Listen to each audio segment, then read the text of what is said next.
Jean-Sébastien Marcoux, anthropologue de formation, spécialiste de la culture matérielle. Ce qui est intéressant ici, c'est la diversité d'objets.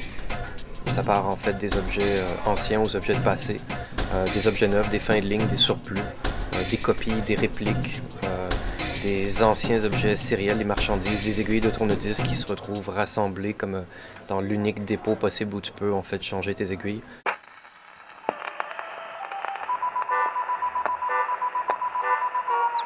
Il y a beaucoup d'objets sériels, des marchandises très banales, très par exemple usuelles. Des choses en fait on se demande qui éventuellement pourra acheter ça, puis on n'a pas de difficulté à croire que ces objets-ci pourraient rester dans le marché à puce pendant des années.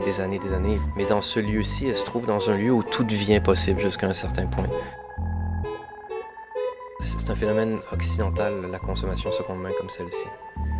Puis c'est très lié à la nostalgie, c'est très lié à l'invention d'un passé. Possibilité de choisir son passé, possibilité en fait de retourner dans l'époque qui nous plaît. C'est très postmoderne, mais c'est très particulier à notre époque. Les objets prennent la valeur dans les musiques quand ils deviennent par exemple les seuls témoins d'un passé, quand ils deviennent les remplaçants des personnes qu'ils ont possédées.